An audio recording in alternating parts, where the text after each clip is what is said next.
साहित्यकारों का संसार भी बाकी दुनिया से भिन्न ही है। उनकी सोच के मुकाबिल कोई सोच हो ही नहीं सकती।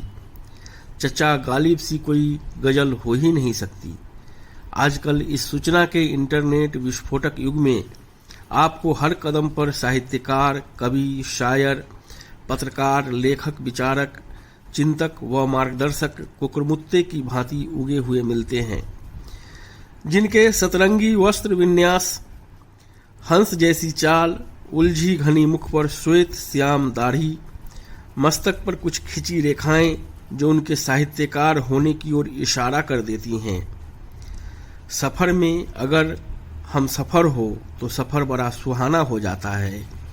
वायुयान हो या ट्रेन, बस आपका सफर साहित्यिक और शायराना हो जाता है। उनके मुख से निकली हर बात शायरी ही होती है। पिछले दिनों मुझे भी साहित्यकार समझकर लोकल साहित्यकारों ने नगर में आयोजित की जा रही काव्य गोष्ठी में निमंत्रित कर लिया। एक कथित महाकवि ने फोन लगाकर कहा, अरुण भैया, हमने आज प्रसिद्ध साहित्यकार झमकलाल मतलब परस्ते की जन्म जयंती पर उनकी याद में एक काव्य गोष्ठी का आयोजन नगर पालिका भवन में रखा है, सो आप भी सादर आमंत्रित हैं। पूरी बात सुनकर मैंने उन्हें जी धन्यवाद कहकर फोन काट दिया। मेरे रोंगटे खड़े हुए जा रहे थे, वो इसलिए कि मेरी छुपी प्रतिभा, जिसका मुझे भी भान नहीं था, को लोगों ने पहचान कर मुझे प्रबुद्ध जनों में शामिल कर लिया था। काव्य गोष्ठी में निर्धारित समय पर मैंने अपनी एंट्री दी। मंच सजा हुआ था। शहर के बड़े बड़े विद्वान मसनद पर अपनी पीठ को लगाए बैठे थे। मैं जैसे ही पहुंचा तो कुछ सभ्य कवियों ने तो मुस्कुराकर स्वागत किया, लेकिन बाकियों के मुख की आकृति में बदलाव स्पष्ट झलक रहा था, मानो कह रहे हों, इस मूर्ख को किसने निमंत्रण दे डाला। खैर, मैं भी मंच पर ढिठाई से बैठ गया। कवियों के चुटकुले उनके चीर परिचित अंदाज से श्रोताओं को गुदगुदाने का असफल प्रयास करते रहे।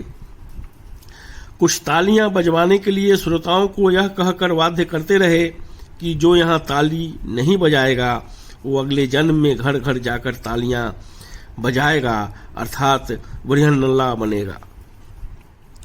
जब मेरा नंबर आया तब तक सारे श्रोता विदा हो चुके थे। हताशा के नाले को पार कर मैं घर पहुंचा। मैं उस रात सो नहीं पाया।